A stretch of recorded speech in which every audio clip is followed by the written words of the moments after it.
Welcome back, everyone. Once again, I'm here for the Kim and Blank Screen show. Kim and I'm almost there. Adam. Hold on. Adam, I'm come coming. on. I'm coming. Where are you coming from? What is I've happening? got quite the headwind. I've got quite the headwind. Whoa, we're just trying to dock here. Whoa, it's taking me. Whoa, it's quite. Whoa, boy, it was quite the windy day out here. Gosh, I forgot to feel Lake the wind. Ontario. Wait, do it again because I don't feel the wind in my hair. Oh yeah, there we go. Oh yeah, we should have set up a fan behind you. Just like hit the fan. Imagine. Like an industrial one. Welcome. We're docked. We're ready. What was your paddle there, buddy? It's my paddle is just this nice little. It's a spattle. One part spatula, one part paddle. Spattle. Spattle. I really like. Mm-hmm. Is that for when you go barbecuing in the rain or the wet? Exactly. Yeah, and like in that way, it's great. You can make your dinner up. You can put a few burgers on, and you can paddle back to shore at the same time. So it's like it's like a Swiss Army knife, but it only does two things: barbecue, paddle. Or paddle. It's still more useful than one thing. It's true. Does it fit in your pocket like a? No, but like I could maybe if I had like a strapped it on my back kind of thing, like right. Hey, I have a joke for you. You have a joke for me? I would love to hear it. I love jokes.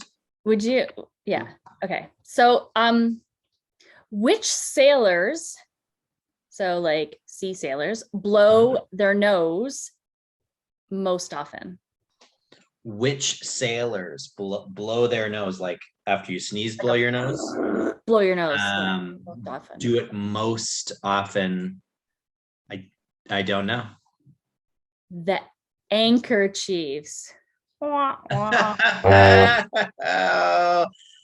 we're doing boat jokes. We're doing boat jokes. I love puns. So this is great. Do you? Yeah, okay. I've got one for you. You ready? Okay, sure. How much does it cost a pirate to get his ears pierced? How much does it cost a pirate to get his ears pierced? $1 an ear. Oh, cheap pirate rates. Okay. Why did the admiral decide against buying a new hat? Why did the admiral? I don't know. Why did he decide against buying a new hat? He was afraid of capsizing. So good, eh? I'm a big fan of, you know who's loving these? For those who know Cam Fraser, who used to be the director of Ryerson Camp, he would think he's awesome. Loves puns. He loves puns. Yeah. Amy makes her own up. Do you have any more? Amy makes her own puns up. Yeah. We need to get her on the show as a guest and do some puns then. But sometimes she has a hard time delivering them because she laughs before she gets them. That's the best part, just watching her laugh at her literally at her own joke. Yeah. I got one more. Yeah. Why do seagulls fly over the sea? Why do seagulls fly over the sea? Because if they flew over the bay, they'd be bagels. Hey-o. Oh, you're here all week, I bet, eh? This is top quality comedy that everybody's getting on a Sunday morning, okay? Okay, I got one more just because I saw it. A boat carrying red paint crashed into a boat carrying blue paint, and the crew were marooned. That's bad. That's so bad. That's like a horrible dad joke. Yeah, that's a bad joke. That's a bad dad joke. Yeah. Oh, are you a sailor? I would not say so. I do a lot of canoeing. Okay. I do a lot of canoeing in the summer at camp and stuff like that. And I used to lead the canoe trips at Genedawe and Ryerson, and I've done the ones at at Lid Camp before, but I got to spend a little bit of time on a boat this summer. But I would not know. I certainly would not know what to do on a sailboat. I would this Like do a lot of this and like yeah. There's some people in our audience will have to tell us. I know there's the jib and there's the line. I don't know. Who knows a lot about sailing is the Reynolds. They know a lot about sailing, and they would probably they know sail a lot. They And sail a lot. They post some pretty epic pictures too. Yeah, out on Lake Ontario. And yeah, the Reynolds or I think, well, Les Reynolds and Rob Irish this summer. And I think there are other people on the boat too. I don't think I knew them. So apologies if I'm forgetting someone else in our community, but they were part of a race that had them go all the way like kind of across Lake Ontario, I think, and back. And so it was like I think it was like 3 or 4 days on a sailboat, just sailing like nonstop. So like some of them would sleep during the day and some of them would sleep and they would take shifts. And so I feel like cool. It was during a time when the weather wasn't amazing. So it was like really stormy. Yeah, I think the pictures I saw, they were like pretty bundled up in raincoats and stuff. So not just like a little pleasure voyage, but like a real like hardcore sailing thing. I don't know that I could handle that. I get a little like. Do you get motion? Do you get seasick? Yeah, and even if I don't throw up, I get like really, really feeling like I'm going to. Like just like that general. Yeah, when I was in grades, I can get sick in the car too. I can get sick on roller coasters. It's not great. Gravel sometimes is really helpful. But when I was in grade 7, I went whale watching in Boston. That was kind of cool until everybody was like, oh, there's a whale over here. And so everybody ran over to the one side. And so the boat kind of like, and I was like, no. So just me on my own in grade 7 goes running to the other side to see if I could like lean everybody else. It didn't work. I would love whale watching in theory, except that I think I would be scared of it because I have a fear that like, well, what if the whale just like we're this little boat, it's this big majestic creature, and well, not necessarily like gobble me out, although maybe my brothers when I was a little kid used to tell me that whales were gonna like get me. They said that like, well, because we would go camping and they would be like, first they tried to tell me there's sharks in like at Bon Echo and like in Algonquin, and I was like, eventually I was like, no, they're not. I know that sharks are like saltwater creatures, and then but I didn't know enough about whales, and so they were like, yeah, but whales live here, and I was like, really? They're like, yeah, the whales are gonna get you. So they would do that to me as a little kid all the time. So I think I love and respect the majesty of whales, but I'm honestly still a little scared of them. They're big giant things, and they don't like, I'm just this little person, and I wouldn't blame them if they just like came up and on me and my little kayak or whatever. Oh, Adam, how you doing? You doing the Dory? Hello. Great movie. Totally. I like speedboats a little bit. I don't love like skiing behind them because that really doesn't do much for my knee. But when I was I went to girls camp at Minneowi when I was like 12 or 13, and we were going over to the island on Mary Lake, and we took a war canoe. So a war canoe essentially holds like 12 people. Okay. And it was cool, right? Like my first time. Big canoe. Yeah, first time canoeing. We played Canoe Wars, whatever. But halfway across our journey, all of a sudden the sky is just like let loose with this like torrential downpour. So here I am like, oh my gosh. So again, I'm like trying to paddle as fast as I can, forgetting there's 11 other people that like I have to work with them to kind of get things going. And all of a sudden I'm like, oh my gosh, my eyes are burning, and I could taste something, and I was so afraid it was like toxic rain or something. Like the sky was just like delivering acid rain.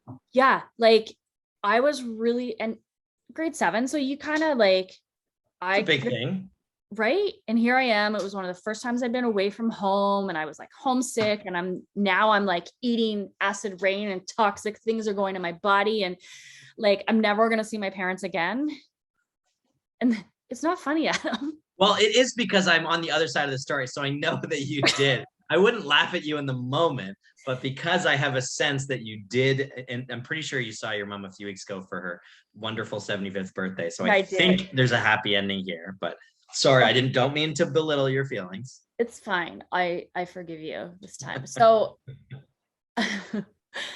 when we were at camp, we were pretty consumed with how we looked. Like we had to make sure that our hair was done and all that kind of stuff. Mhm. So what I didn't realize was that like my bangs were kind of going down the side of my face, but Okay.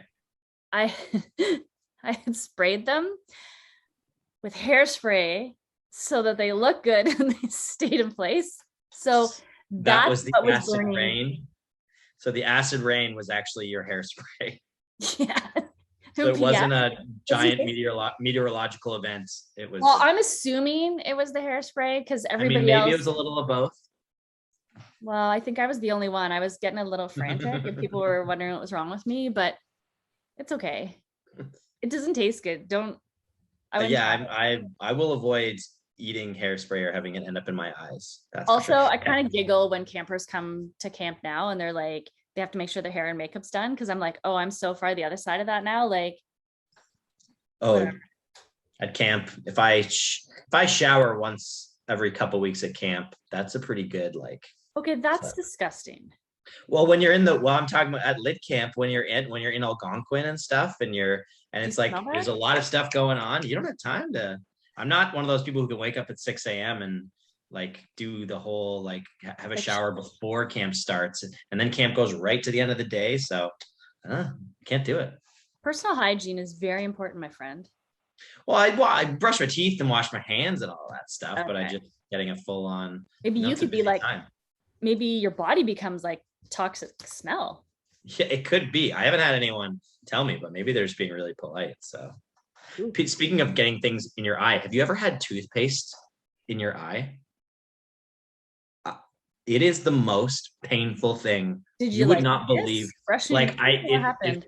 it flicked up, like brought the toothbrush up and just kind of like flicked it a little too hard, and just like a little like part got off in the eye. Could not believe how painful it Was is. it It's mint? like, yeah, I think that's part of it. Um, It's like minty soap. So, yeah, yeah, but yeah. like, yeah, We awful have experience. Do not recommend. we have essential oils. So when we get like headaches or whatever, often we'll use peppermint on our headaches. And Right? I walked by the bathroom one day and Haley had her head in the sink and Amy had her had, Is this your daughters like bullying each other, like holding well, you the would head down in think. the sink?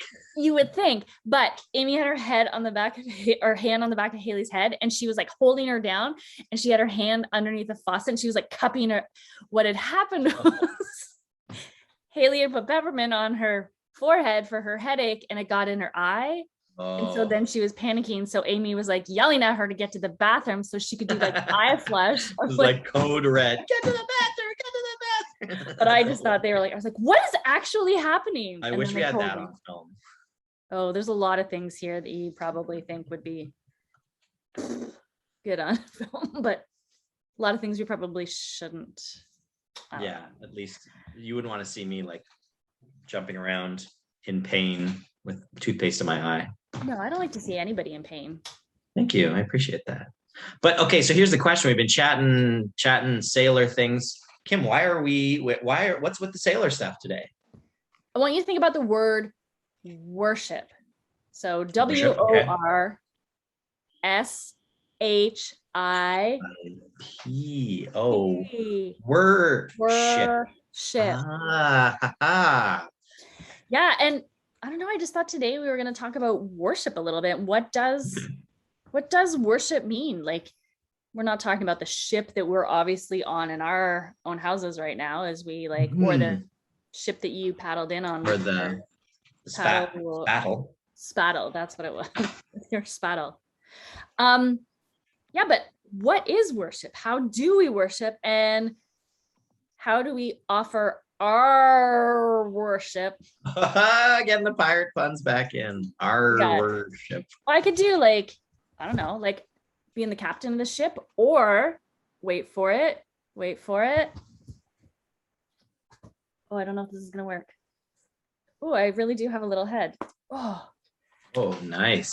oh, What was great? What was that's great about awesome. that is your head wasn't quite out of frame, so you did all that effort, and we just like watched you And now shoot. now I have like hat head, and Oh, you got the ship hat head, sailor hat head. I do. See, That's like so that's like the crew members. Cause I think before, My head is little. I'm going back to be a captain. yeah, because I was gonna say, I think like this looks like you're the captain, I'm the first mate, because yours is a Oh yeah. little bigger, and you have the extra kind of fancy frills, and Yeah, your but even look at your this is how big it is. Like roof is a little fancier than mine. I can fit my whole hand inside it. Oh, mine is an adjustable one, but Oh, yeah, but yeah. So okay, so we're talking about our worship, and the idea of what does that mean? Like, what does that yeah. look like? And Okay, and why don't how you- does God want us to worship? Yeah. And I think that's interesting because I think that as we go through scripture, we see that God has at, at certain times a particular vision for what worship looks like. And I think sometimes it's contextual, like depends on what's going on in the lives of, if it's in the Old Testament, the lives of Israel, or it's in the New Testament, the lives of the apostles in the early church and the people who founded it. So yeah, that is a good question, because then it also makes me think about then how does it apply to us? What in now, when we're a couple thousand years since the writers of scripture lived, and thousands of years since the Israelites worshipped in their way, makes me think, what does worship mean, and what can worship look like for us? This is a conversation I've had with people before too, because a lot of people think that you have to be in the sanctuary at church, and that's the only place where church can happen. It's the only place where worship can happen. And I'm always the first to argue about, like, worship can happen anywhere. It happens in my car as I'm driving to and from places, and I'm blaring my worship music and I'm singing along. It can happen when we're at camp and we're having, those quiet moments at the end of the day, or even in the middle of a game, when all of a sudden you see something happen and it's like, that's God right there. We're closing with Vespers and everybody's singing, or closing Christ candle, even when it's so hot, like we had this past summer. But it doesn't say anywhere in the Bible that you have to be in a sanctuary at a church. Yeah, I think that's interesting, because I think that's, I probably would have thought that a lot, like growing up too, just because I was so used to, on Sunday morning we put on our church clothes and we go to church, and that's what church is, and that's what worship is. And then when you're done and you leave the building, that part's done. But I think, yeah, definitely as I've grown in my faith and learned more about Jesus, and also read more of what does it say in scripture about what worship looks like, I think my idea of it has expanded a lot.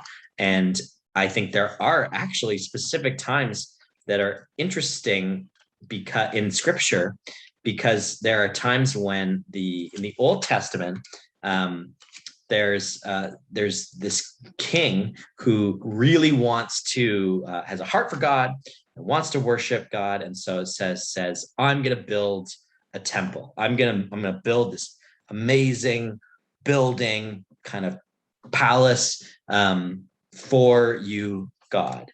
And in the story, the character of God speaks back to the king and says, actually, no, I don't need a temple. You don't need to build that. And the king says, yes, I do, God. You need a temple.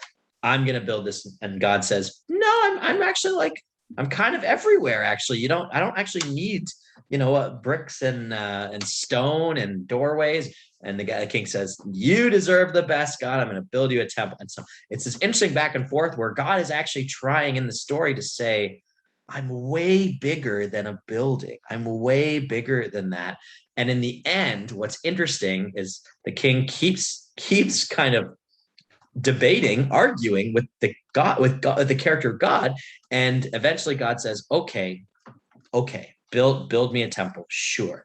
And I think what's interesting is that it shows that God will show up in these places, and God will, sometimes some people will say God will accommodate where we're at, because God is so in love with us and just wants to be with us. And so I think really it shows like God is saying, if you're gonna spend all this time in this temple, even though I don't really need it.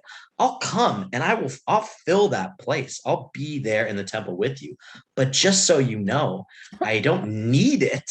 And I'm also there at camp with you. And I'm also And there in I'm the car also with you. I'm in And the I'm car, I'm also, at camp. I'm when you're on the road, I'm at your tough moments. I'm at your celebration moments in life too. So you can't just you close the door and lock up at night and set the security system. Maybe they didn't have security systems back probably in the not, Old but Testament that's a day. good, But God is not going to be held in by that. And especially over the last 2 years, I think we've really gotten to learn that because right? other than the last couple of weeks when some of us have been back in the sanctuary, and some of us will be there this morning, we have been worshiping and haven't been in a building. And to me, that's something we should celebrate, that the idea, yeah, there's lots of things we haven't been able to do last couple of years that are hard, and we're looking forward to doing certain things again as things go a little more back to normal. But we've been a community. We've celebrated Easter and Christmas and special moments during the year and Pentecost together, even from wherever we're at.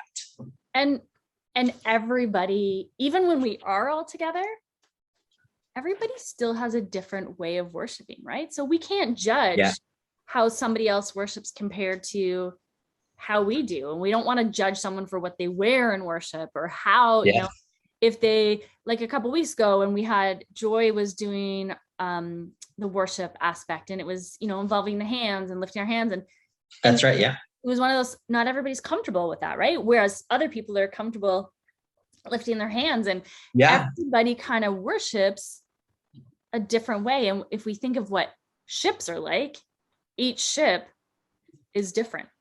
Some are huge yachts, the ones that you see like in some of the movies, that, or if you like go to a really fancy canoe club or yacht club, you see a big expensive dock or something, right? Like or like the double triple layer motorboats that have like, you can sleep on them and have like, have like parties. The overhead room. And then there's little dinghy boats too that's still like a little ship.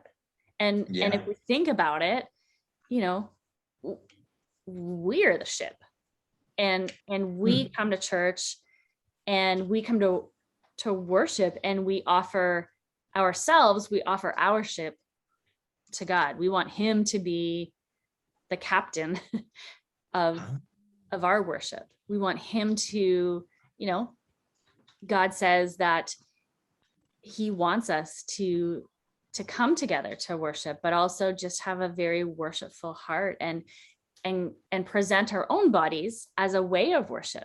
And that's, you know, that could mean a whole bunch of different things, but we want to come and not necessarily be the one to drive the ship, right? We want to be more of the sailor side of things. Yeah, I think that, you know, that it makes a lot of sense when we think back to, this idea that God is everywhere. God is not just in the building. So when God wants the direction, God wants to be able to direct the ship that is our lives, not just on Sunday morning or on Sunday afternoon or Wednesday night or whenever we maybe gather for kind of what we sometimes call corporate worship, which is a great and important thing too, to be able to be together with the community and be focusing and learning together or singing together, praying together. Those are really important things that the church has done right since the very beginning. But what we also see is that as the early founders in the New Testament of the church went and gathered people and built and helped build these communities of people that would worship together, we also read about them worshiping with their lives outside of that. And so I like that metaphor again of like the ship on the water, because like we said, God is everywhere. And when you think of a ship versus, you know, like a car or a train that has only certain places it can go and certain directions it can go, I like the metaphor of a ship, because God can take us anywhere. And then you think about like being on the water, you can turn any direction that you want. And it's you never know what's in that next wave. or what's in that next current, right? Just like life. We don't know that all of a sudden that current isn't going to shift and our ship's going to go in a different direction, right? But when we allow Jesus to be the captain of our ship, he will take us through all of those waves. He will, you know, we would never want a shipwreck or a disaster, but when we do that, we know that he's with us, right? We know. I mean, you've been up to Lake Huron before. Yep. That's a scary lake, and it's a big lake, yeah, and it gets very wavy. And in a moment like that, the current underneath can shift. And when you're watching the waves, so if you saw like a wave on this side and a wave on this side, and there was a space in between, that's the current shifting, and that like you get caught up in that, and it just sucks you in. And I always get so scared when I see kids heading out on their own swimming, right? Like, we know it's not safe to do that on our own. Why is it good for us to live without Jesus in our life? It's not safe for us to be the captain of our own ship.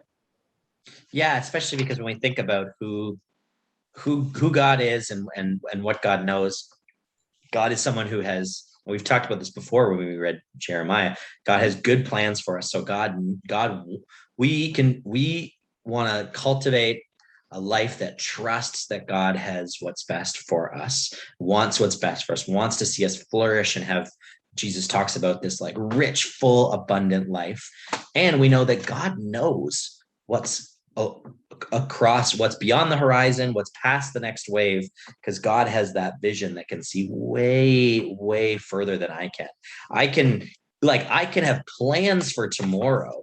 Like, I can plan to go see a friend, or I can plan to go to the grocery store, and probably happen, but I don't know that for sure, because I don't know what tomorrow will bring. Maybe it'll turn out that my car breaks down and I can't do what I thought I did, or my friend gets busy and we have to do it a different time.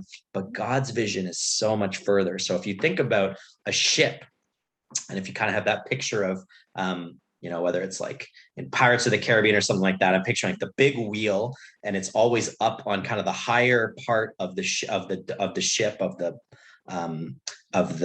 deck of the ship, so that you can see, and when you're higher up, you can see further, and God can see so much further than us. And so when we cultivate a life of worship, we're offering for for us as a ship to be directed by the person who has the best plan, the best vision, and can see the furthest. And so we're offering not just Sunday morning and not just some money in the collection plate. We're offering really what God is inviting us to say is, if you offer your whole life to me, you will be able to experience that abundant life and help others experience that too. I was wondering if we wanted to invite our friends at home to, I don't know, make their own hat. Like, I know usually I do craft stuff, but I feel like today you could do it. I wanted to take the lead on crafts today, because for that.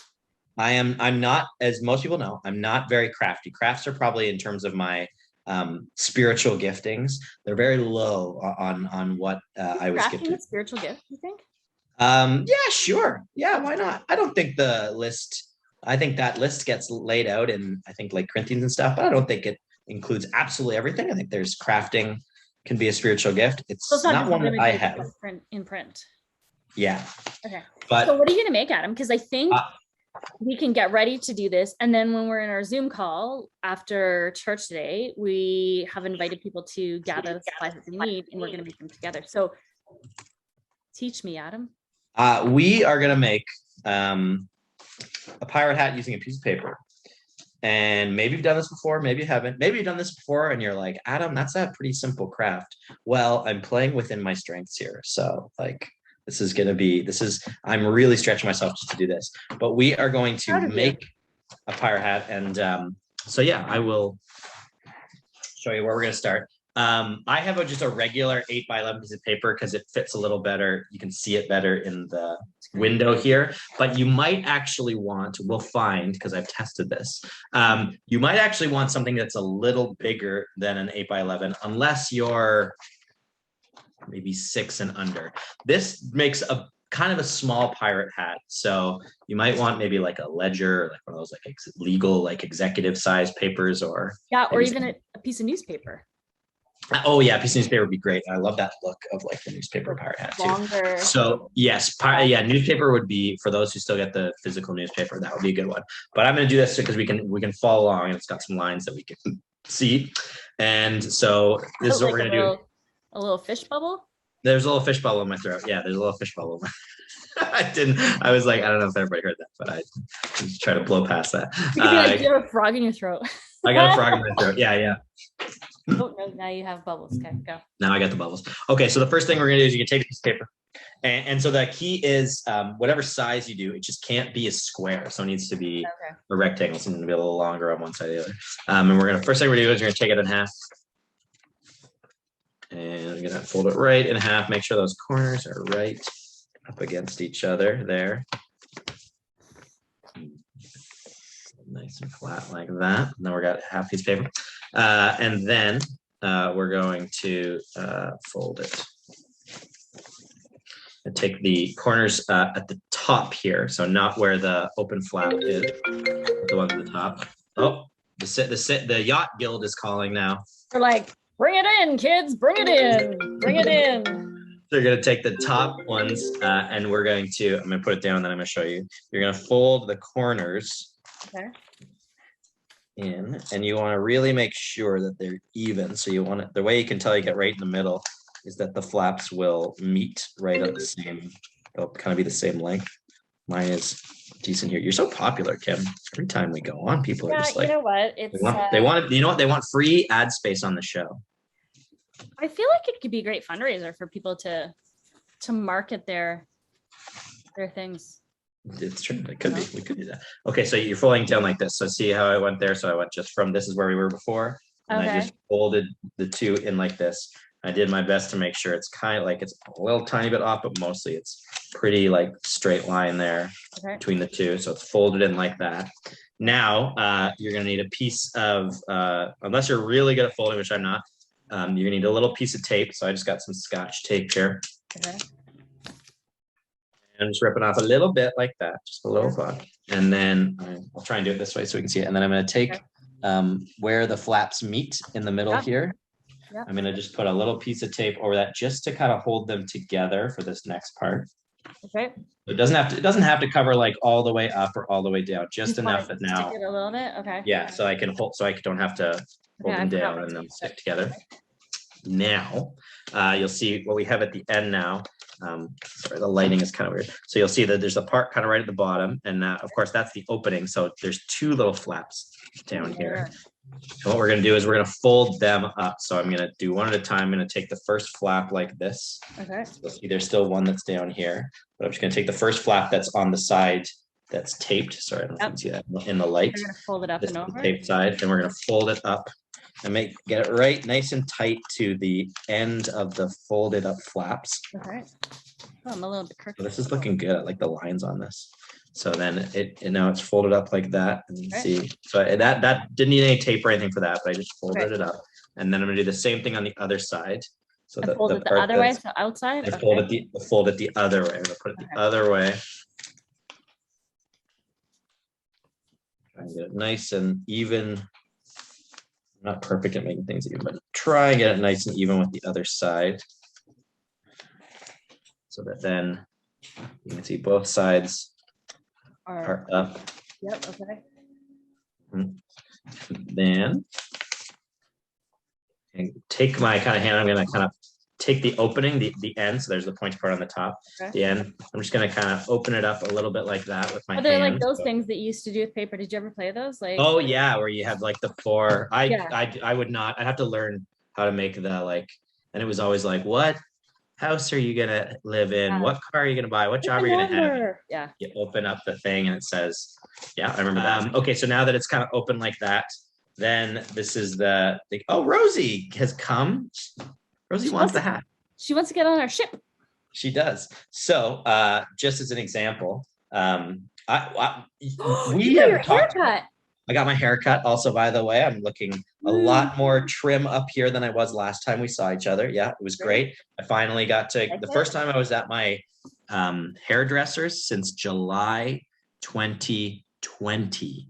Because you had the dog clippers you were using. Because I had the dog clippers and I was using that. And actually, it's funny because my Anna, who does my hair, was like, I haven't seen you in so long. And she went, has someone else been cutting your hair? And I was like, no, no, no.